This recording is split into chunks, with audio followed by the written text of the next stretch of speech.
Newton is the father of modern science. I prepared 4 key aspects of his life and I will tell his story, but I will also adapt him into a world-building project. Both versions had great discoveries and were good administrators, and it is little known but even real Newton closely studied theology and practiced alchemy, but this universe's version would even become a high priest whose sun crown is worth a fortune centuries later. And as the civil war rages on in the empire and the funds are scarce, you the viewers can decide if it is going to be melted or not. The artifact with the flowers, sun and the prisms certainly hints at the world's story, but in the real world Isaac Newton was born in the English countryside. His father died before he was born and he lived with his mother and stepfather. The little Newton didn't get along with the man, as one of the scenes he later wrote about was threatening to burn his father and mother together with their house. When he was 12, he started his education. He learned Latin, ancient Greek and maths, but when he was 17, he was removed from the school by his mother, who wanted him to become a farmer. Since she inherited a fortune from her second husband, she needed someone to manage her land. Needless to say, Newton hated the job, but the schoolmaster told the mother that such talent can't go to waste, and Isaac's uncle suggested that the young students should go to Cambridge University. In this universe, Isaac's equivalent was called Isa. Also coming from the countryside here, he became an assistant to priests of the temple of the sun god Aurinko. He was amazed by the rituals, and even with his mother trying to make him a farmer, he would sneak to the temple. Often he just prayed and read the holy texts, but in the season, he spent long hours gathering flowers each day and decorated the temple with them, looking for a replacement allowed by their faith if a flower didn't grow at the time, and preserving their specimens by trying them. He read the holy texts eagerly, and it was clear that he had a great understanding of them since he positioned the flowers in the divine order. It is believed that sunflowers are the embodiment of Aurinko, making them the most important part of the temple, positioned right next to the altar. The next layer of flowers was violets, lavender or other purple plants. They symbolized the mortals, eagerly praising the sun in the sky. And the last layer were other flowers of various colors, each color symbolizing some aspect of the mortal realm. It was believed that through the world, colors were symbols of the gods. Originally, the color of Aurinko was primarily yellow, but later, Isa would have his role in changing it.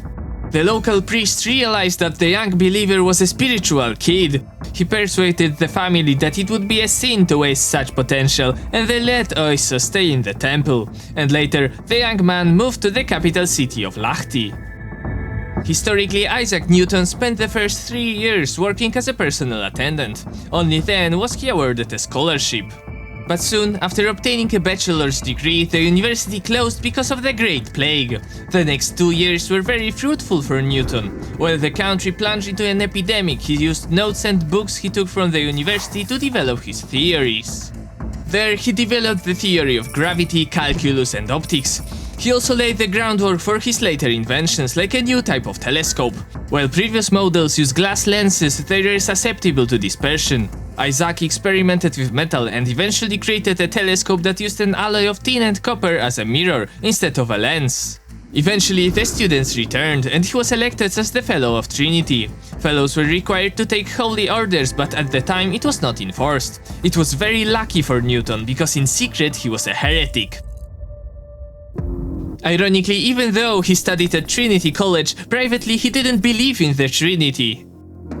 The scholar was really interested in theology and believed that holy texts in their original form hide the truth of God. He even learned Hebrew to be able to read the first version of the Bible.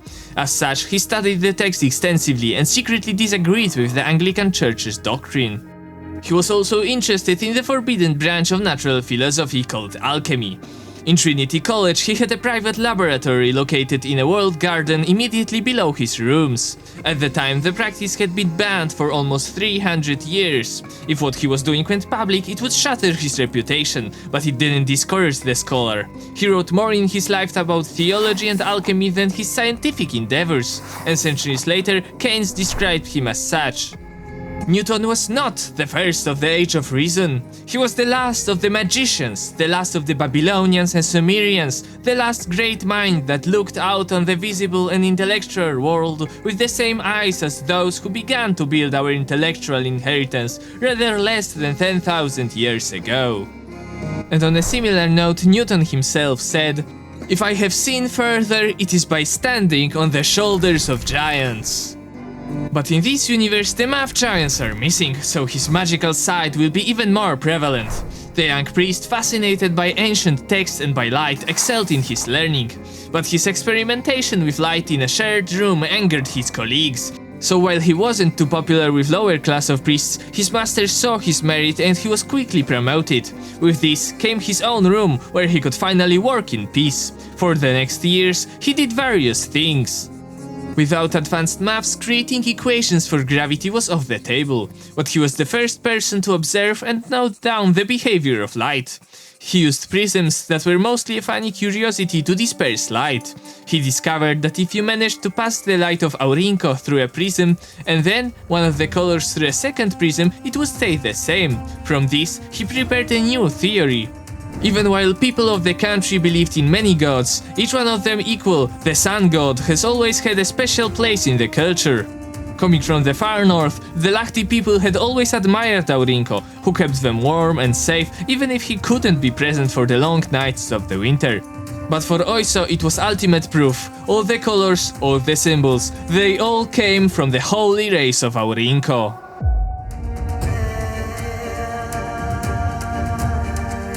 At first, he kept his findings in secret. The Grand Temple in the capital was consecrated to many gods. Claiming dominance of one god over the others could be seen as heresy, so he went with his other studies, wishing to find traces of Aurinko's primacy. Historically, Isaac Newton sometimes made dangerous experiments. To test his theories about light, he used a needle to put it in his eye. This was extremely dangerous. He could have lost sight or died of infection, but by some miracle, he survived. He also stared at the sun with one eye for prolonged periods of time, to see if the physical effects would be different from his imagination. Doing this, he almost blinded himself, so he had a lot of luck in his experiments. In this universe, Oiso also did dangerous experiments, but wouldn't be that lucky. His eye got partially blinded, but it didn't discourage him. He read that as a sign from Aurinko to give proper respect and not look at him directly. He then worked on lenses to focus or disperse the light. He started work on the entirely new branch of mathematics to better understand the properties of light. Then he built the first telescope.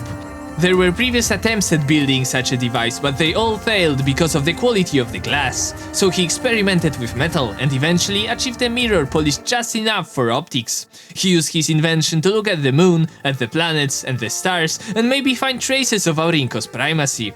From his observations, it appeared that major objects change size. Thus, he concluded that this is another proof that everything in the universe is revolving around Aurinko. Historically, Isaac Newton eventually became a professor. He wasn't ordained and he argued he should be exempt from the requirement, and he got permission from the king himself. He wasn't a good teacher, with some of his lectures being attended by no one. In such a case, the strict and organized teacher would fulfill his obligations by talking to an empty room for 15 minutes and then go back to his experiments. His professor years was the time when he published his most known works as the Principia, where he, for example, stated the 3 universal laws of motion. But it was also the time of great rivalries, and Newton was a very unforgiving person. His first big rivalry started when he was elected for the Royal Society. One of his members, Robert Hooke, criticized Newton's work on optics. Isaac was so furious he withdrew from public debate. Another time, Hooke pointed out a mistake that Newton made when he suggested that a body falling through the earth would follow a spiral, not an ellipse. Isaac held such a big grudge that he waited to publish his book about optics for when Hooke was dead. He also started erasing his rival's legacy from the Royal Society after Hooke's death. But it was just one of his rivalries. In Germany, Gottfried Leibniz made similar discoveries in calculus as Newton. And even though the German was late, Isaac never published his findings, thus making Leibniz appear as if he made the discovery. Newton accused him of plagiarism. Eventually, the Royal Society, of which Newton was president, set up a committee. And as you can guess, it was controlled by Isaac. So the final verdict was published by the president himself, obviously favoring Newton. And the last of the important rivalries was actually started by Isaac. John Flamsteed was an astronomer. The scientist made a lot of observations and Isaac got access to this data before publication through Flamsteed's former assistant. John didn't want to publish the unverified observations to not risk his reputation, but the president of the Royal Society decided to publish a pirated version of the star catalogue. Flamsteed was furious and bought 300 of the 400 printings and burned them. In this universe, Oiso's erudition eventually got him a position of the High Priest. Even though he was chosen, a priest that also yearned for the position tried to undermine him. He spread gossip and tried to persuade the brothers that Oiso wished to diminish gods other than Aurinko. But as he failed his plot, the new High Priest wouldn't let that pass. His first decision was kicking the plotter from the temple. A radical measure, but it didn't end here. He sent word to other temples, making sure that no one in the capital would hire the priest. His opponent was forced to move to one of the other provinces of Lahti. Another rival was a high priest from one of the other temples in the capital. Well, at first, the relation was okay. Eventually, he started criticizing Oiso for being too focused on books and not enough on the believers. He argued that the priest's primary job isn't sitting all day in his room, but pilgrimaging, meeting the followers and helping them. He started doing it publicly and joking about the scholar, and that was too much for Oiso. He forbade the opponent from entering the temple, and later in life, when he got more power, he deposed the rival and used influence to force him out of the temple to live with his beloved people. It was just the beginning, with another rivalry to come, but for now he could focus on work. Not only did he do his chores, but also came back to researching maths, and he was the pioneer of its new branch. Historically, the ancient Greek mathematician named Euclid defined an entirely new system for mathematics. He postulated a list of laws governing this new realm. It allowed for drawing straight lines and circles, and today we know it as Euclidean geometry. An interesting detail is that the fifth of his postulate was long and not so obvious. Talking about lines intersecting when angles are less than two right angles, it was so non-obvious that mathematicians started to think it should be a theorem and should be proven using the other four. They tried for thousands of years, but eventually, in the 19th century, it was just accepted, and a new geometry ignoring the postulate was created, called non-Euclidean geometry. Euclid also worked on optics, just like Newton. It was him who postulated that light goes in straight lines, work on perspective, etc. And in this universe, to fill Isaac's shoes, Oiso would also need to develop the theory of geometry. He would write several books in his studies, dreaming of his work being used by future priests for accurate reflection of the race of Aurinko. Little did he know that his dream would come true. Moreover, the books also made him remembered in the southern lands, where centuries later the entire society would revolve around the universities and scholars, where they still try to prove this world's version of the fifth postulate. But for the Empire, he would be remembered for something else entirely. Historically, Isaac Newton later became a member of the parliament. He wasn't very active here, his only contribution being a request to close a window. But he also became a warden of the Royal Mint. Here, he was much more active. He saw the practice of clipping that allowed malicious actors to clip a part of a coin. That allowed them to pay with the currency with its normal value while retaining small parts that they could later melt into ingots. That caused economic problems, and Newton decided to end the practice. The mint already produced coins with stripped edges, harder to clip, but it circulated together with the old currency, so he introduced the Great Recoinage. Did it solve the problem? Not yet. He discovered that 20% of the currency circulating after the recoinage was counterfeit, so he decided to visit local bars and taverns to gather evidence against counterfeiters. He personally led to the prosecution of 28 coiners, and only then was he done. Oh, actually, not really. He also improved the minting technology and raised the weekly output of coin production almost 10 times, and near the end of his life, he was knighted by the Queen of Great Britain. He died in peace at the age of 84. In this universe, the corresponding public service will be a completely new position. With the ascension of Oiklanen, the country stood in the face of grand reforms. The new ruler wished to centralize the country. It consisted of several smaller provinces, but he dreamed big. He wanted to gather a grand army and finally end the kingdom to the north that had been threatening the country for 100 years. But for that, he would need a deep societal change, and the building blocks of that change were slowly coming into place. He gathered the high priests of the state for a meeting, wishing to reorganize the decentralized religious system. At the meeting, he had a chance to talk to Oiso. He heard about him and his ruthless methods of dealing with opposition. While they were talking, he asked the priest a lot of questions, and from his answers he guessed he had some unorthodox views of the faith. So he offered him a new position of the highest priest if he was up to the task. At a second religious meeting, Oiso presented his findings and ultimate proofs of Aurinko's primacy. This angered some priests, but the new ruler proclaimed him the new highest priest and made a decree that everyone should conform to the new religious leader. At the first ceremony, at the top of the Grand Temple, Oiso started the practice of sun blessings. Thanks to his maths, he could position a concave mirror in just the right place and give the followers a glimmer of the holy rays. In the meantime, the title of the ruler was changed to Auringon Peria, the Aurinko's heir, a title that Lahti emperors have to this day. Other gods were still worshipped, but everyone had to accept Aurinko's primacy and Oiso's new dogma. The initial situation was difficult since many priests disobeyed the commands of the new highest priest, but Oiso had experience with dealing with his enemies. His most prominent rival, a high priest in a western city, openly criticized the new regime. As a thunder god follower, he believed to be the embodiment of the holy sword of lightning. Most commoners and priests weren't bothered by this change in hierarchy, but the elites, especially the thunder god followers, wouldn't live without a good fight. Oiso knew that just walking soldiers into the temple would be scandalous and could cause an open rebellion, so he found an insider, a priest that was an Aurinko follower, and he moved incognito to the city to avoid raising suspicion. One day, when his rival was away from the temple traveling, he revealed his presence and organized a meeting of priests. At the meeting, he appointed his insider as the new high priest. The rival's followers were furious, but weren't organized enough to do anything about it. Other brothers just accepted this for now.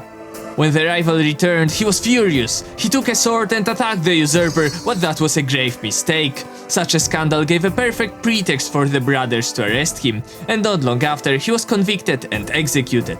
Thus, through intrigue, Oiso got rid of his rival and made an example to not revolt against the new order. He ruled as the high priest with an iron hand, allowing Uklaneinen to focus on the northern problem and subjugate the first provinces of the newly formed empire. But he also developed the temples. He traveled around the country, founding new ones and redesigning the old. People were happy for the crown to finance their temples' renovations, and he could make the sun the central topic of the buildings. Many temples would now look like the old sun temples, even when dedicated to a different god. Later, it showed the imperial symbols. Now, Aurinko became the symbol of the highest priest, the emperor, and the entirety of the empire. While the original imagery of the yellow sun was used, later Aurinko came to be associated primarily with white, but the imperial colors stayed. To cement the new symbol, the highest priest needed a fitting crown. It was inspired by previous designs of the priests, mainly the sun priests. But it was made more grand, encompassed the flowers symbolizing mortals, the sun symbolizing Aurinko, and the prisms of Oiso he used to reform the faith. Later, together with the empire's conquest, the symbols got to more and more regions. But the religion didn't take much ground outside of Lahti proper. At first, other gods were tolerated as long as they accepted the primacy of the sun, but later other religions were banned. Not long after, a wave of revolutions brought the empire back to its origins. In the east, a religion prizing efficiency developed, and their prophet founded the first universities. But Oiso's name is still relevant, with the empire remembering him as a prophet, and the south remembering him as the first scholar. Now, centuries later, the empire is embroiled in a civil war. There is another video detailing its sides, but one of them is considering melting the Oiso's crown. To gather fans and hire mercenaries, the current high priestess stands in front of a choice, but it will be made by you.